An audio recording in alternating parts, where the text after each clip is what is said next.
Well, good afternoon, everyone, or morning, or evening, or what. I know there's people in different time zones here, but for anyone that this is their first town hall, we do these once a month.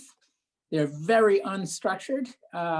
It's essentially just a time for us to, to connect with the community and share a little bit about things that we're working on and what's on our minds, answer any questions from you and hear about what's on your minds, any feedback, any questions, any ideas, either for us or each other for that matter. We do record them, so is recording now, and then we leave a record of them on the website. I hope that that's okay with everyone. We just do that so that if people new come into the community, they can kind of get some institutional history and kind of figure out what the community is all about.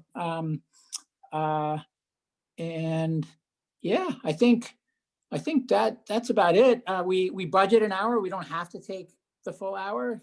Feel free to bolt whenever you want, if you've had enough or want to get back to your hopefully downtime in between Christmas and New Year's.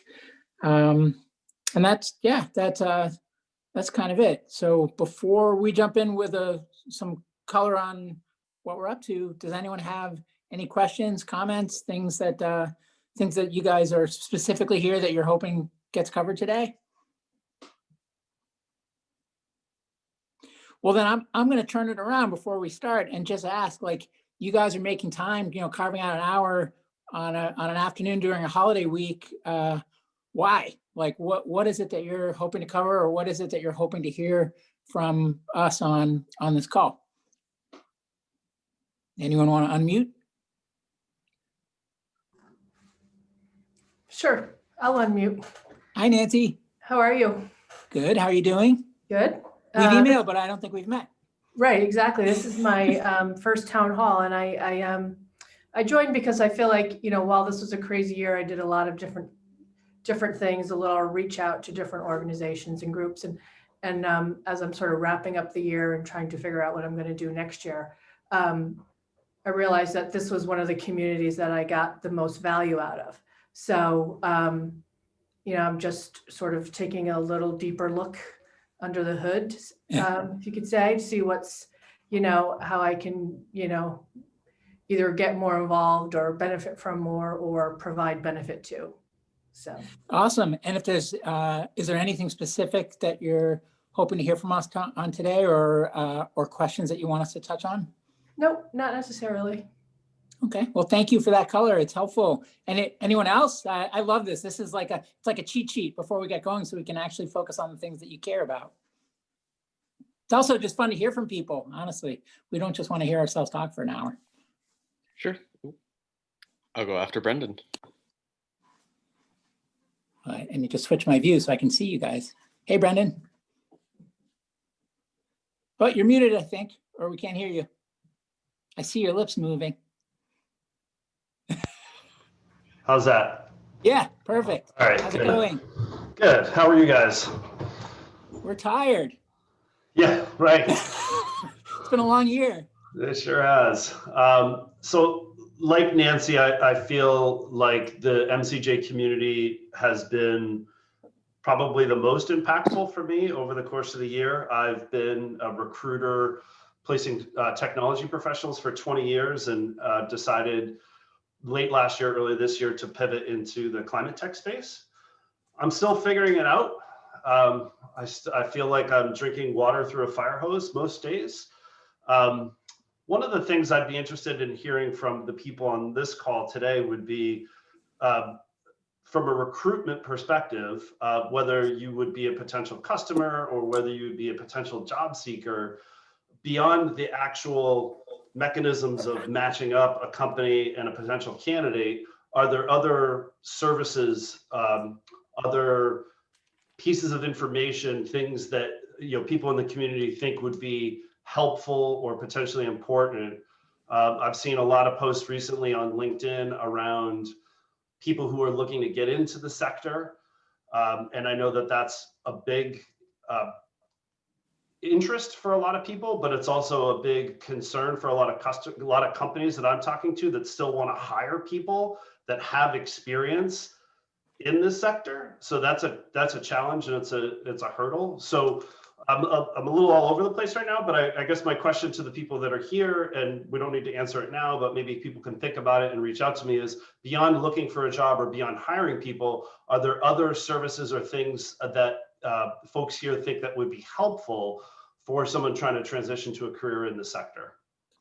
So that's a great one. And I just wrote it down. I'm taking some notes and we will touch on it before the end of the call. The other thing I'm realizing is Ty and Sarah, maybe for next time, we should solicit topics in advance, and then we can curate if there's groupings and kind of make an agenda that we can send out so people know what we're going to cover. And then we can also open it up for anything that wasn't, that people think of on the fly while they're here, but so we're not starting from scratch like we are right now. But thank you, Brendan. That's great.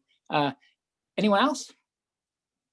I love hearing from you guys. I'll go for it. This is Eric speaking. So hey, Eric, I nice to meet you. Good to meet you over Zoom. Nice to meet you too. Heard your voice plenty, so I was a very big fan of your podcasts. And that's great to hear. And it's funny with a podcast because people say it's like asymmetry of information, right? Where it's like, you guys, if anyone that listens to the pod hears the host talk so much, but the host only interacts with the guests, not with the audience, which is one of the reasons I was so excited to set up this community, is that felt wrong and stifling. So, but anyways. Yeah, feels like a very familiar voice at this point. But so for background, I cover the clean energy and clean tech space within the investment research team at B of A. So under the power utilities and quote unquote, as the bank likes to call it, alternative energy, but I frankly don't like the term, but that's my responsibilities within our investment research coverage. So it's like energy and adjacent sectors. So something that I found very fascinating, not just around the spaces I'm involved with professionally, but being able to learn more about areas that I feel are very important from a carbon abatement perspective or just broader sustainability through your podcasts, such as around like plant-based foods, waste management, like the recent series you did on AMP robotics, etc. It's like all been very useful learning resources for me, just for my own intellectual curiosity. And, I first got involved with the community through the Project Chamath, project of sorts. And yeah, I wanted to be a more active member of the community and decided to participate in the town hall today to see how everything was developing. Great, well, good to meet you and thanks for coming. Formal agenda or items I was hoping to discuss, but yeah.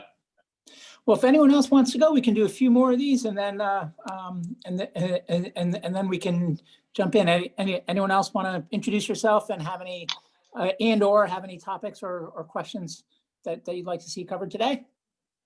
Yeah, I had one question. So Paul here, first of all, thanks for your message and tweet yesterday. It was super helpful. I think something kind of related. You just outed yourself, Paul. I know. I feel like this is a small group, small enough group. I'm basically, for context, I've been a founder for the past 7 years in B2B SaaS, and I've decided to leave the company I founded to go work way back in clean climate tech. I don't know how to call it anymore. One question I had for the group and for Jason is one thing that's interesting is I've been a founder for 7 years. I don't feel like being a founder for the next one, in a sense, because I don't feel like I know enough, that I have enough of an edge to start a company yet. And I kind of want to join someone else's train in a way to learn and impact. And I was kind of interested in, and I don't have a strong idea of what that is, but I feel like a lot of the interviewees and the people interviewed are the founders. And I'm kind of interested in experience of, which might be related to the recruiting question, is what are the non-founders people doing in those great companies you're interviewing? What are the different roles for someone who is not necessarily an entrepreneur or want to join a company and things? Because I think that's the thing I have a little more trouble projecting myself into, which is hey, if I'm not founding a company, what am I doing day to day? And where is it I can have the more impact? So kind of putting it out there for questioning. I don't know if it's a separate series, like a forum of, the employee forum in a sense or something. I kind of wanted to put that question out there, if that makes sense. You could start a podcast. That can't be the answer to everything, Jason. It seems like it is in 2020 with the number of podcasts that are getting started. But thanks, Paul. That's great. And you're right. That is a topic that I think a lot of people in the community would be interested in, that we haven't really dove into too deeply yet. So thank you for that. Any other ones? Yeah, I'll go. I'm Elizabeth. I'm working consulting right now, and I'm just trying to figure out I'm in a similar place where I'm trying to figure out kind of what to do and how to kind of break into climate and what to do, how to make it a full-time thing. And so I'm in a similar place of understanding kind of what, without any particular expertise, without any like specific experience, how to come in and how I can really best think about what I should be doing and what kind of role I should be doing and how to best spend my time and how to best kind of come in and help a company. And so that's kind of where I'm at and is the general framework I'm trying to approach this understanding with, but I don't have any like specific question, but really appreciate this. I'm excited to be here. I've been a huge fan of the podcast and it's been really, really helpful for me to get an understanding of this space. And yeah. Thanks, Elizabeth. So nice to meet you. And it's funny, we, I don't know, some of you have probably done them, but we do these icebreakers every now and then, which is this software that it's like speed dating, but for people that care about a certain topic. So in our case, obviously climate. And so it's rapid fire. You spend 5 minutes with each person and then you can follow up after if you make any connections. We've never started a town hall this way where we go around like this, but in a way it feels like an icebreaker with just a different, it's like a group icebreaker. So yeah, I never thought that's what I would do when I grew up, when I was a young boy, but sorry, I just had to work in I'm practicing my comedy. I'm multitasking. Anyone have any specific MCJ things you want to hear about or want us to touch on? What's the transition from Slack going to look like? Great. So I heard that voice. Who said that? Just so I can match a face with a. All right. This is Eric speaking. Oh, okay, got it. So transition from Slack. What else? Any rapid fire topics you want us to touch on? We can we'll just go down one by one. I guess like this is a bit broad, but like general priorities or direction. I know you've sort of shared a little bit about the MCJ collective side, but if you had any thoughts about the community side, that I'd definitely be interested in hearing that. And this is Sato, by the way. Nice to meet you. Nice to meet you. Anyone else?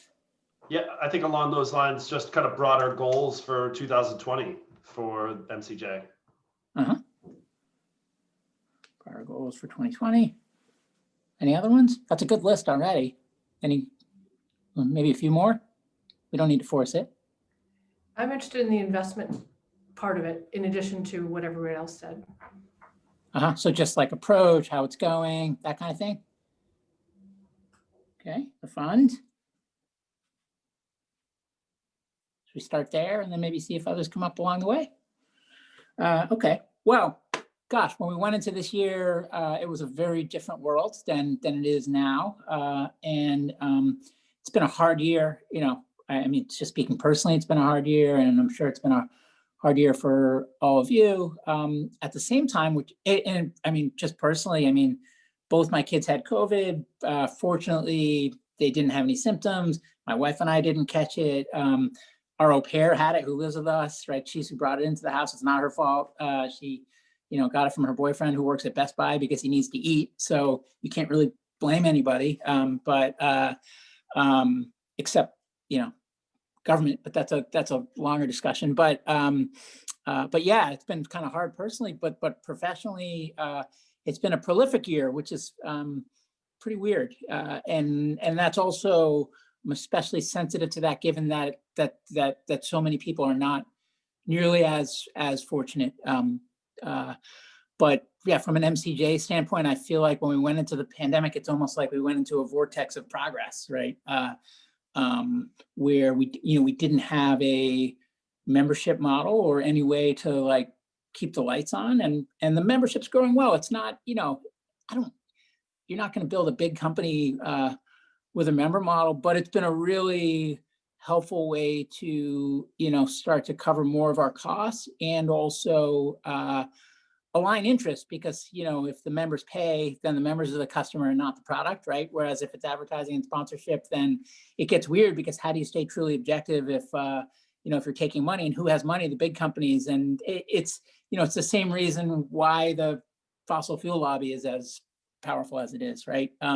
So the member model, and that feels really good. I think just the epiphany that like content is really important, but it's like the tip of, it's like come for the content, stay for the community, and the people is at the core, right? Like that, we kind of felt that intuitively, but it feels like we've actually taken tangible steps to bring that to life. And then on the investing front, it's like initially it was just writing little angel checks as a way to learn, kind of assuming that money was just getting set on fire.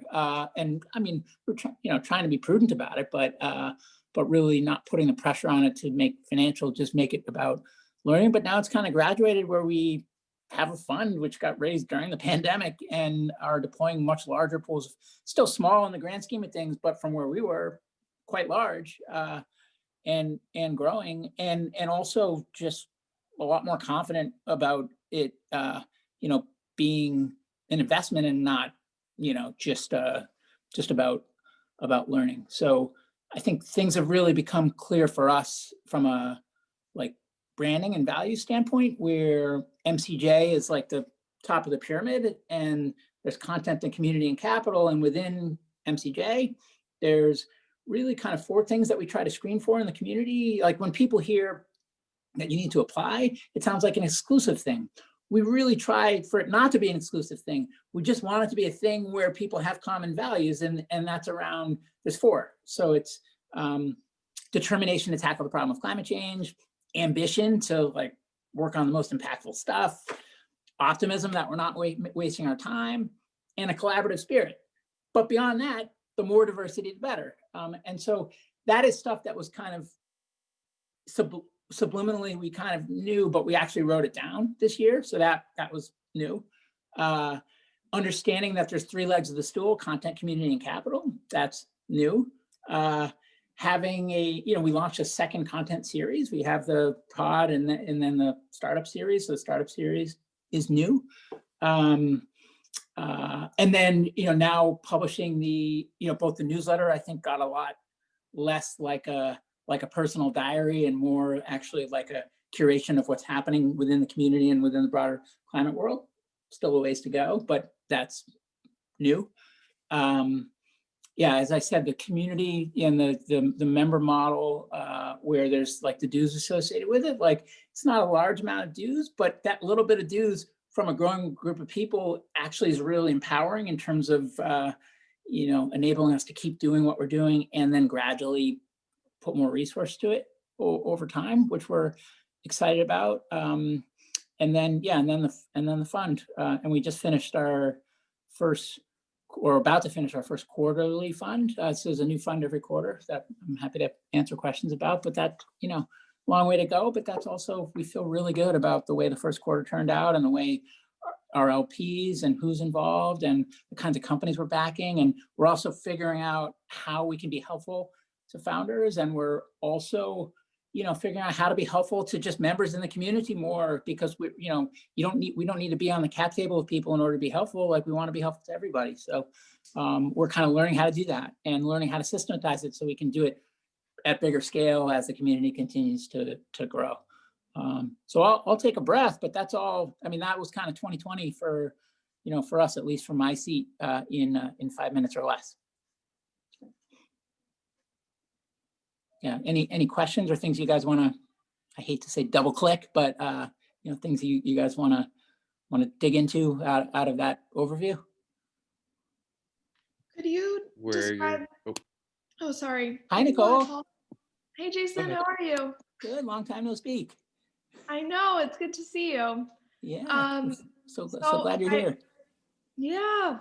I would love to hear a little bit more about how the fund is structured every quarter, a new fund every quarter. If you can talk a little bit more about that, that would be great. Sure. So let's see. So a traditional fund, and I won't pick on anybody, but there are some I see some fund LPs on this call, but there, in a traditional funds, it's it's typically a 10-year fund. You commit capital upfront, and then that capital is called in small percentages over a number of years. In a rolling fund, which AngelList just launched, it's a new type of fund offering. There was a few dozen rolling funds that existed when we first got going. Now, I mean, there's probably hundreds, but it's an area that's like expanding fast. And that AngelList is heavily investing in. But with a rolling fund, each quarter there's a new 10-year fund.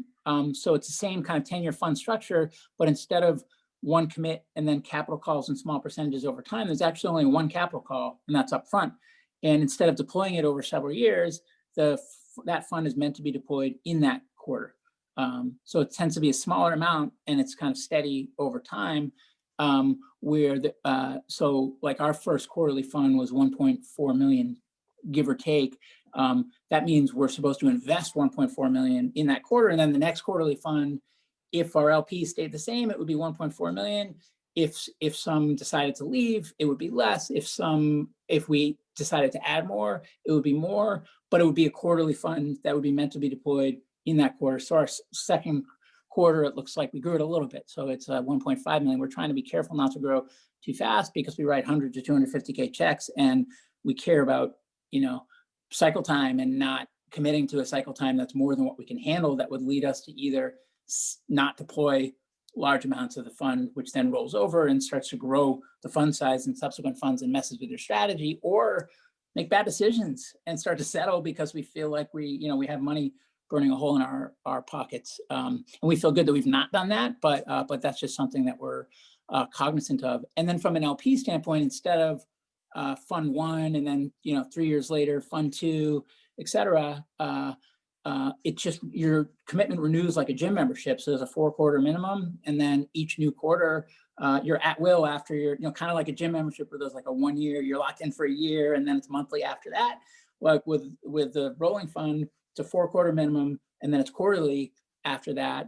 And that really changes the dynamic. What it means is that there's no big bang fundraise, that just by kind of operating, you are essentially fundraising, because you're just like with MCJ, we're kind of learning in public. And so if people like what they see, they're going to stay. If they don't like what they see, they're going to go. And same thing, like when we announce our new investments and stuff, if we're investing in companies that people like and people resonate with our approach and how we're evaluating these companies, then we might recruit more LPs. And if we do it in a way that people think is reckless or doesn't align with their values or things like that, then maybe we get less, right? And it also gives more flexibility. It gives more flexibility to the fund manager, because every new quarter we can refine our strategy. We could, grow the fund. We could shrink the fund. We could, we could change, we could write bigger checks and write less of them. We could write smaller checks and write more of them. We could change we could evolve our thesis, right? And then from an LP standpoint, instead of committing once and then being locked in for those number of years, if you get 4 quarters in and you don't like what you see, you can leave. And at the same time, you can come in small. And if you like what you see in the second quarter or third quarter or any quarter you want, assuming the fund manager is open to taking in more capital, you can grow your commitment. So instead of just deciding whether to invest through like referencing and things like that, you can actually kind of test, right? Which you can't do in a regular fund. So I'll stop. Does that answer your question, or does it bring about more questions? No, that's great. Thanks for clarifying. Yeah, and I should just add that, we don't necessarily know like what's going to win over time, the rolling structure or the traditional structure, and whether the rolling structure will ever be kind of industrial strength for institutional LPs or things like that. And I mean, candidly, we don't really care what wins. Like, we're not wed to the rolling fund structure.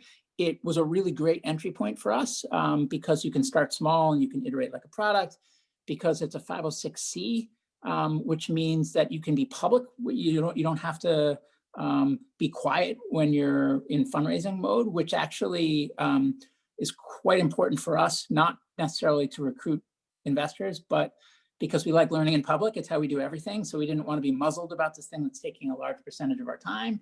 And then the last piece is that this community and platform is too important to us to be just like the marketing arm of a fund. It was important to us to, to not like switch careers and become a venture capitalist. And with the rolling fund, it might be a psychological thing more than a structural one, but it feels like a bigger pool of capital on top of like what we were already doing versus like becoming a VC. That being said, I wouldn't rule out raising a traditional fund at some point, either instead of or more likely in addition to the rolling fund. But that's not a near-term thing. That's just something that will kind of play out over time, and we'll cross that bridge when we get to it. Got it. Hey, actually, Yeah. I have a follow-up question to what yeah, of Nicole course. brought up there. I'm curious to one, how do you perceive the MCJ Collective tying in with your startup series? First and foremost, two, what are key things you're looking for within the companies that you're investing in, in terms of like a mandate? And I had another question about potential opportunities to, instead of like a traditional VC, for instance, like whether there would ever be an option for MCJ members to, subscribe into the collective, as you mentioned, like a gym membership, or does the fund structure effectively limit the amount of people you can take capital from for those kind of investments? I'm thinking of it as like a MCJ collective type ETF, but obviously not publicly traded companies here. So yeah, well, some of that depends on just how the laws play out over time, and I'm certainly not an expert on that at all, but I'm learning through necessity, Darwinism. But and I have we have very good counsel around us to make sure that we that we play by all the rules every step of the way. So we have that expertise. It's just not in my brain. But I would say, so the first question was around the startup series. So they're separate and distinct. The fund makes decisions independently. The startup series makes decisions independently. And that being said, the startup series is a great way to get to know what's happening out there and get to know founders and learn a lot and get exposed to different companies. And so more than one of our investments so far has come out of relationships that were initiated on the startup series. But we don't, it's not like it's a goal of ours that X percentage of the investments will come from the startup series. And it's not like it's a knock on the company if we don't invest after they come on the startup series. But it's a great, it's a great channel for us to evaluate companies. And then same thing on the fund side. We also get to know a lot of companies, and sometimes we meet ones that'll be a fit for the startup series, and sometimes those are ones that we end up backing as a fund, and sometimes they're not. And by no means is it's not like if you raise money from us, you get some unfair advantage to come on. We try to keep editorial separate and distinct from from the fund, and vice versa. But when we meet companies that are raising money that we think the community would benefit from learning from, and that have good stories to tell, we invite them on the show as well. So I think that answers that one. And then in terms of what we look for as a fund, so we are 100% climate focused. We are generalists within climate. We write 100 to 250K checks in pre-seed, seed, and A companies. So if you do the math on a $1.5 million per quarter fund, that's the current size, that's a lot of checks per quarter. And we have a tiny team as well, and we're generalists looking across sectors. So what that means is that, we, in terms of the profile, we don't care as much about the sector, but we want stuff that's really ambitious. So kind of, I would call it venture scale ambition, some of which will fit nicely into the traditional venture capital model, and some of which might be thornier, like might take more time, might require more capital, might have more risk. And we are driven by impact first and foremost. We don't have like a gigaton or half a gigaton threshold like a Breakthrough Energy Ventures or some other firm, but impact as defined by when we write our memos for every deal, which we do, and then we publish a sanitized version of that publicly as well for accountability and for education, we don't just want to talk about why it's a good financial investment. We want to talk about why it's impactful for climate. And if we don't believe what we're writing and we're not excited to tell that story, it's not a fit. And that's the threshold. So it's kind of fuzzy, but at the same time, like, just blindly believing would be reckless. Like, we need to kind of do enough work that we feel like we have real conviction. And that's both on the financial side and on the impact side. And we also believe that how the fund can have the biggest impact over time is to be pouring larger and larger pools of capital into climate tech investing. And the way to get there is to earn it by generating returns along the way. So if we're not generating market-based returns, people aren't going to keep backing us. Like, we are not concessionary, nor do we intend to be concessionary, but it is impact that we are prioritizing. We just happen to believe that those, at least in our case, we can have the biggest impact if impact and returns are aligned. That makes sense? Does that answer your question? Yeah, definitely. Appreciate that. Nice. Other questions? Or we do have that punch list as well of topics that people suggested. I can always hit one of those.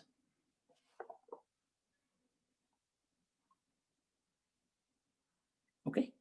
Let's see. So someone asked about the transition to the community, the transition from Slack. Ty, or actually Jeremy, I see you on. I mean, if you guys want to kind of tag team, do you want to provide a quick update on both why we're thinking about transitioning from Slack, how we're thinking about the time frame, and where we are in that process? Yeah, I can share context, and I would love to then kind of pass the ball to Jeremy, who's been working on some really interesting stuff. So this probably is, goes to no one's surprise that Slack has its shortcomings. Wasn't really meant for scaling a community, certainly beyond 1,000 members. But I think we've all seen the limitations, in particular around the chat archive, where at this point you can't really access chat content beyond a month and change, which a day doesn't go by that a member reaches out to me, kind of sharing, how much of a detriment that is to the experience. So we definitely hear that opinion and are working to resolve it. There are kind of two phases to how we want to address just the overall community platform challenges. In the near term, in working with a couple of members, in particular Jeremy, who's on this call, we've been looking at solutions to very specifically address the archive issue. And I'll let kind of Jeremy speak to that in a moment. But we've also been looking at kind of more longer term solutions around what platforms exist out there, provided, from a resourcing standpoint, it doesn't make sense to develop our own solution, given kind of resource constraints and given just a lot of great turnkey solutions out there already. What platforms might be suitable to migrate the community to, which just, it's kind of a theoretical exercise, is going to be a very involved thing. So over the past several months, I'd say we've been looking at various platforms, everything from Geneva, which is a startup that has created a very Slack-esque platform. We've looked at, some platforms that actually no longer exist. We've looked at Discord, which has been kind of the leading candidate of the platforms we've looked at. And so a lot of them, I think I would comment, they have a lot of the functionality of Slack, but we did this kind of matrix comparison of, what does Slack have, what's most critical, and where along that matrix do these other platforms either, fit the bill or they're lacking. So Discord comes the closest, but it is kind of missing some critical features that, observing the behavior of the community, there's consensus that we really need. So we're playing at the moment, let Discord kind of evolve its roadmap and see where it goes and see if it better meets parity with Slack before we commit to a migration to that platform. But circling back to the more short-term solution, Jeremy, did you want to kind of comment about some of the work you've been spearheading, in particular through the Maker Fund? Yeah, sure. I actually think you covered most of the bases already, Ty, when I was listening. Yeah, like Ty said, ultimately there would be a goal to transition to a platform more suited for such a large community that isn't so costly, which, you know, that's a major issue with Slack. If you're not a major organization, you're a community-based situation, you're not gonna be able to pay $10 a user or whatever it is nowadays, which is ridiculous.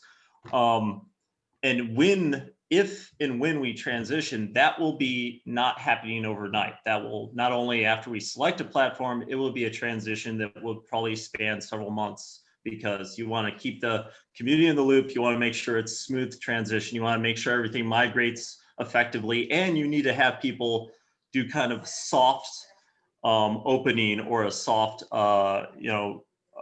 testing of the platform so we could evaluate it further and kind of get our heads around it. The archive, which is the short-term solution, our current thought process, and I'm guessing this is going to be the best way of doing it, is to dump the data that is being produced in Slack, you know, just dump all the messaging, all the threads, all the chats through our Slack community, you know, at a certain frequency, probably once a week, and then update it on a archive that's easily accessible to everybody. And I've been exploring options mostly to just uphold some principles and to make it easily accessible to the community, but still holding some degree of privacy, affordable so it's not breaking the bank, which again, we found some options that are near free other than hosting costs. And then on top of that, people want it to be structured, like message threading, things of that sort. And then the last thing that people keep saying is they want some type of searchability. So some search engine of some sort. And, you know, depending on what platform we're looking at, those search engines could be as sophisticated as Slack, where you're searching member names, searching topics, searching, et cetera, things like that, or just simply something like a Google search. But I've come up when we were doing the Makeathon with several options to pursue. One of which is a makeshift option where I just built a Flask app that can be hosted through a cloud computing service and a database online, and we can run it that way. Now, I haven't done much, admittedly, since the Makeathon, so we're going to have to probably get back on that as soon as the new year starts. But that's kind of our current status. And I'll tell you right now, if anybody has opinions on other things they see as important for the archive and for the future transition, I would love to hear them, and Ty obviously would love to hear them as well, so you could send us messages on that.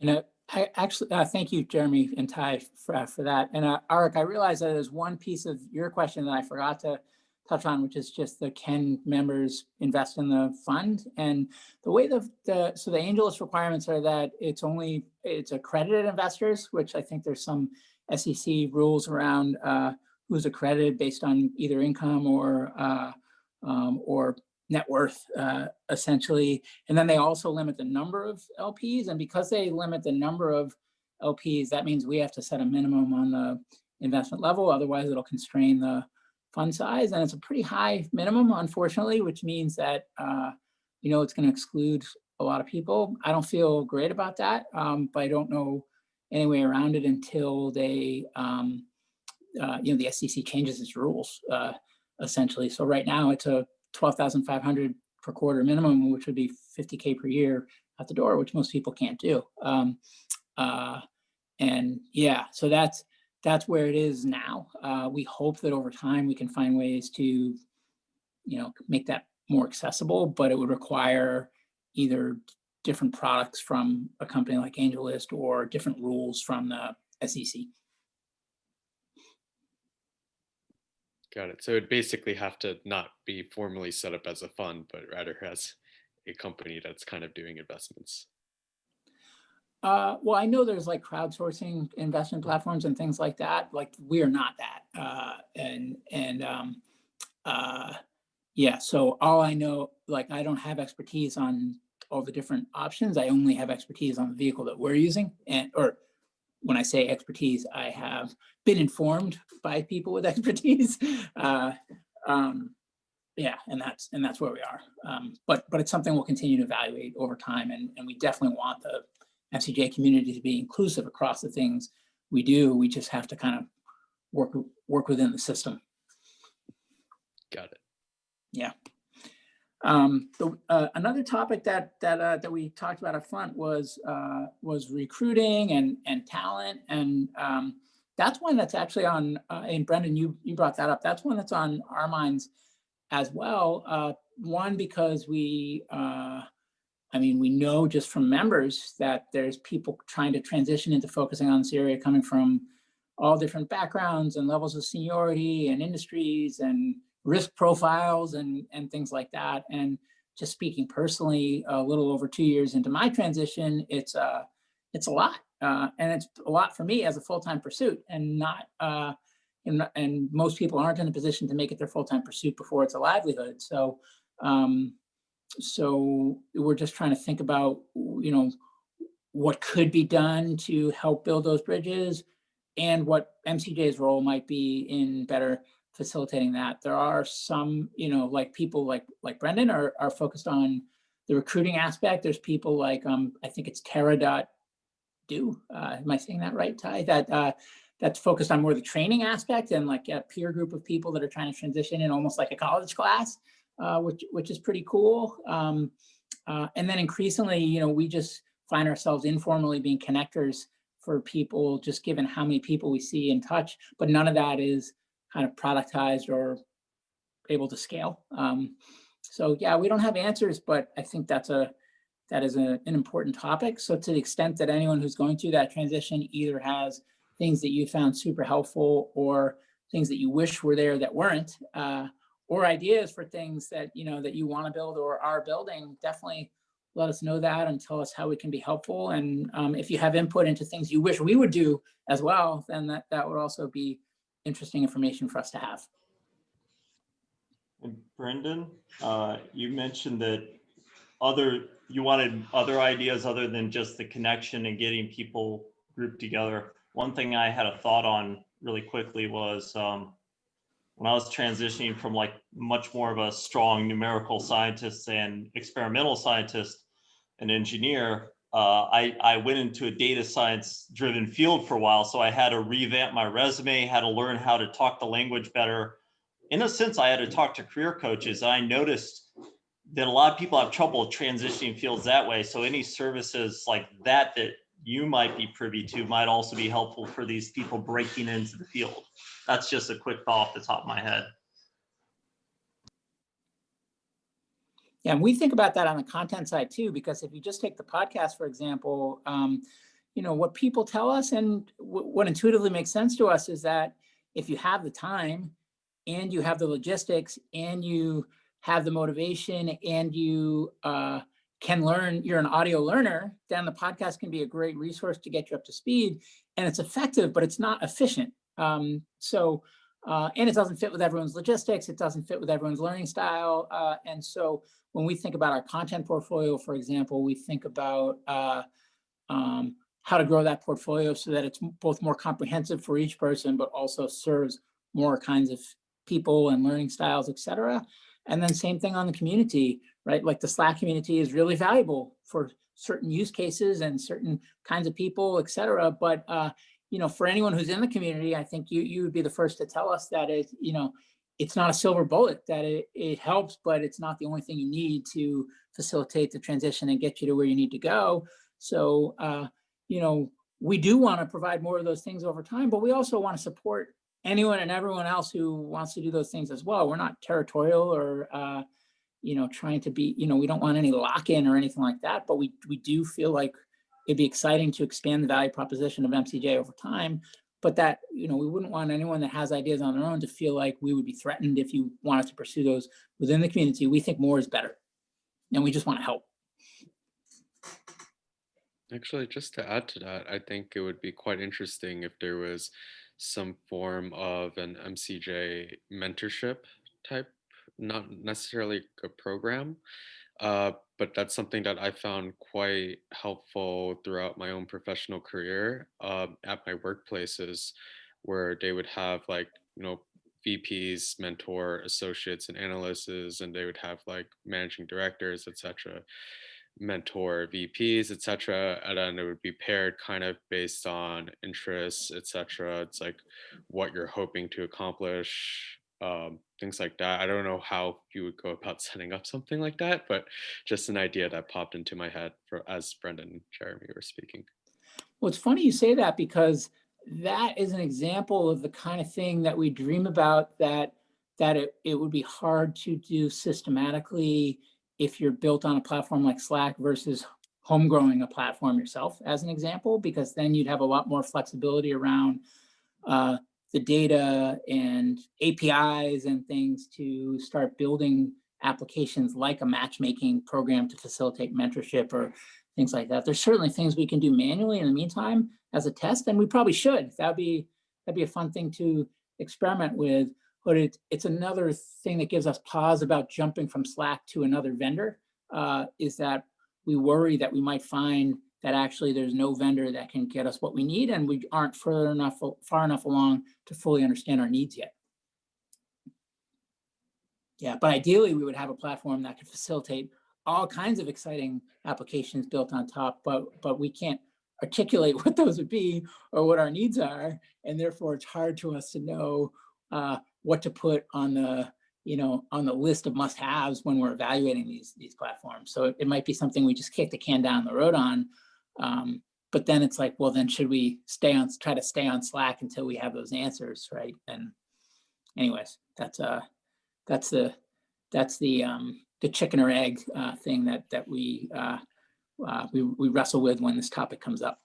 Yeah, but I think the archiving that Jeremy mentioned will help a lot, because at least that means that if it goes back beyond the 10,000 message history, that it's not lost and it is accessible. So at least it'll buy us some time. A comment about the mentoring thing too. I think there is a case to be made about the MCJ maybe having that one day, but they already have things like that exist on other platforms. So right now in the MCJ, there have been, and I apologize, some of the organizations are eluding me right now, but they have posted on the MCJ community promoting their mentoring platform that does exactly what like you're on saying, deck, right? The on deck fellows program, right? Yeah, exactly. So there is a kind of like, the question is MCJ more to connect you to those organizations, or should there be eventually an in-house thing? And I mean, I guess yeah. And it's like Apple versus Android, right? And we don't want to be closed. We know that, but at the same time, we want, we want there to be high quality things in core areas that, that fit our ethos and work seamlessly together. But I mean, the whole MCJ global team is on this, it's just Ty and Sarah and I. So, we definitely can't do everything. In fact, we can't even do any one additional thing beyond what we're already doing, let alone 25. So, we need to work with everybody. But if you just work with everybody and kind of slap everything together, then nothing fits well and it makes a big mess. And we don't want to do that either. So we don't, it's a tricky thing, but I think our intention is that we want to be collaborative and we want to deliver great experiences, and how exactly to do that and what things we'll do ourselves and what things we'll partner on, we don't know yet, but we'll be fully transparent along the way. And then if anyone does something that is competitive to something we're doing, we don't view it as competition. We just think more is better and we want to support them too. Would it be possible to do like if you were to go on deck, would it pair you with just anybody, or would it be like just MCJ members who opt into this mentorship thing and then? Well, there's a little different. It's actually an application process and it's a formal program. I think you might even pay, where they pair you with a group of people, and it's a period of weeks where or maybe it's even months that you're part of this formal program.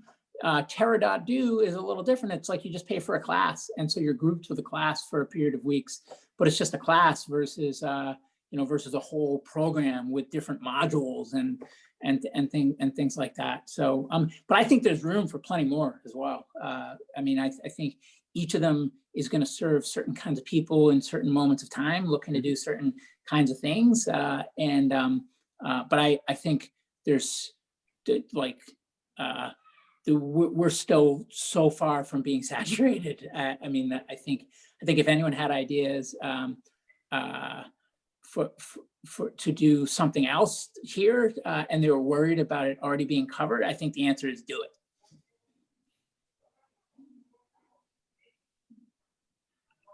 One of the advantages for the programs like On Deck or CELI that kind of relates to what Brendan was asking about is the ability to have some kind of a credential.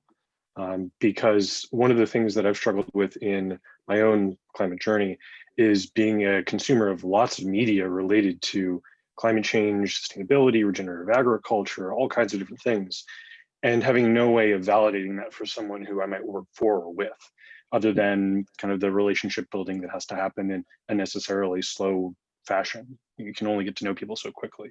And so I really feel for someone who's working in the recruiting space or someone who's trying to find a job, because it can be so difficult to break in if you don't have the time to go get a master's degree or something of that nature.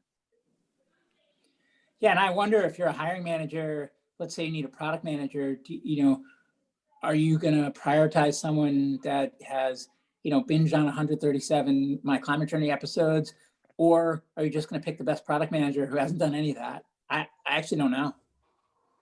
I can tell you, they're going to look. I know exactly what they're going to say.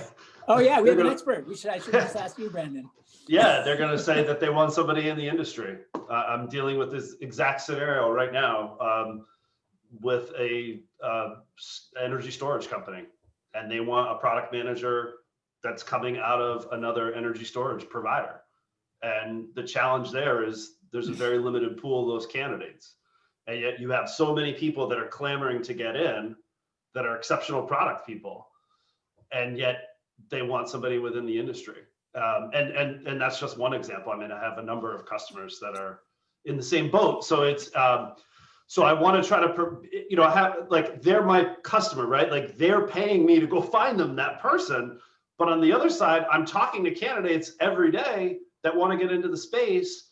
And I guess what I want to do is provide more resources to them that will help them, to Al's point, gear up. Now, I think most people don't have, I think On Deck charges over $2,000 to be in one of those cohorts. So you have to have the money and the time to be able to do that. So I was just curious. I just wanted to hear from other people what kind of additional services that they would be interested in from a recruiter beyond just, hey, what jobs do you have for me? Yeah. Brendan, yeah, to pull on that thread a little bit more, I was just curious, when you see kind of this like large community of folks that, maybe originate in quote unquote traditional tech, and they're looking to get into this space, but your employer clients are saying, hey, we would rather, recruit from kind of within the industry. What are some of the themes around like the gaps in knowledge or experience? Are there kind of like recurring themes that you come across around like, oh, this PM, just needs more experience in energy storage, or is it something else? That's a good question. I find that it's highly dependent on the customer and exactly what that customer is looking for. So the example with the energy storage company, they need somebody that understands minimum the energy markets. So they have to understand, it's a startup, and the hiring manager explained to me that he did not have time to teach the difference between a kilowatt or a kilowatt hour. And right, so the person coming in the door really needed to understand at a minimum energy markets, but really they wanted that person to understand energy storage. There's another customer I'm working with that's building software that is ideally being sold to utilities. And because it's so challenging working with utilities, they need somebody who understands how to sell to utilities. And so that significantly limits your pool of, successful software companies that have sold to utilities. There's, Enel, O-Power, there's some, but there's not a lot. So, again, it shrinks your pool as opposed to taking somebody who had experience maybe selling to other regulated industries that was really interested in getting into climate. That would be ideal, but unfortunately, that's one of the obstacles that I'm running into in dealing with some customers in the space. Gotcha. Yeah, those examples. Oh, go ahead, Ted. Sorry. No, I was just saying they make a lot of sense, those examples. You know, we should, Ty and Sarah, maybe one thing we can consider as some homework is putting together a little working group within the community of people that are interested in more holistically addressing the problem of, I want to switch to working in climate. And then what are the key like layers of the stack of things that someone that fits that profile would need? And recruiting is obviously one of them. And then who are the players that are doing these things? And then if MCJ were going to provide an offering to people from within the community that were looking to work in climate, what would the components of that offering be? What things would we build and what things would we partner on? And then who should we partner with, and kind of piece together like something we could deliver to the community, even if it's informally, of just like, oh, for people that want to work in climate, like here's a little, you know, kind of like digital packet of how to approach this problem. That might be a fun working group, and we could, you know, have someone like Brendan. We could have hiring managers. We could have people that are looking to transition in. We could, you know, we could kind of think of the core perspectives that we would want represented. But I would maybe not. We can think about timing too, if we have the cycles now, or if it should wait a quarter or two. But that'd be I'd be excited to dig into this topic more for sure.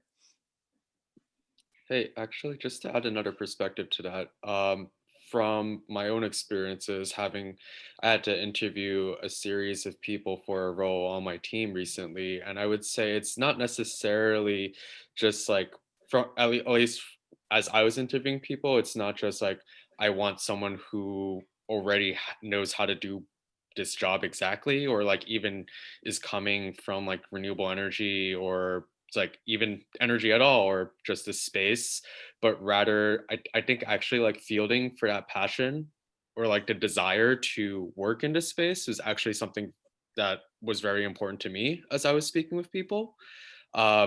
And actually, I think having like that sort of mentorship, or whatever you want to call it, network on a platform like MCJ would help a lot for folks such as myself, as we're trying to screen for potential candidates to do that kind of thing. Just because when it's like HR just sending you a bunch of resumes they've gotten, and they're like, I want you to interview this person, it's like, most of the time it's like, that's not necessarily coming across. There was one person who we provided an offer to, who actually did fit that bucket of not necessarily coming from like clean energy. I think he was actually coming from an oil and gas background, but it showed that he had a lot of proactive interest within climate and just like clean energy broadly, on why he wanted to move into the position that we were hiring for. He pitched me a carbon to valley company during the interview, and it was pretty clear to me that he had a passion for it, and that's what was ultimately one of the big factors for why we chose him versus other candidates. But I just wanted to provide that perspective in terms of like something that could help as well. Well, thanks, Arik. We are 1 minute over, and I'm cognizant of people's time. Before we wrap, are there any parting thoughts, or anything we didn't cover that's a burning topic before we break? How's the backyard rink? It's a kiddie pool right now. Yeah, we set up a backyard hockey rink for the first time this year. First time in my life, actually. I grew up a hockey player, but never with a rink in the yard. And I think it's like 40 degrees today. So it's definitely not ice yet, but we'll see. I'm also worried that it's on a slope. So I'm worried that one of the sides is going to break, and then it wouldn't just flood the yard. It's like pretty close to the neighbor's house. So, and it's like a couple in their 90s. So I would sure hate to flood the basement of a couple in their 90s, but we'll see. I did see it. Someone just wrote in the comments. I just want to see if that was a burning topic. The career, so Lauren just said the career transition working group is a great idea. Great hour. Thanks, Lauren. Yeah, we're glad that you enjoyed it. I really look forward to these. I kind of dread it going in, because it's like, we don't have an agenda. We don't have any slides. Like, I feel so unprepared. And then I'm always glad that we did this. It's just so great to connect more with you guys. And I learned so much every time. We always come out with a great nugget or two that we wouldn't have had if, before we went into the call. And hopefully you get a better sense of what's happening here as well. So thank you all so much for making the time, and especially during a holiday week. And I hope that you have a great end of year and that 2021 is better. Thank you. Great. Thank you, Jason. Thanks. Happy New Year, everyone. Okay. Bye, everyone. Take care. Happy New Year. Thank you. Next year.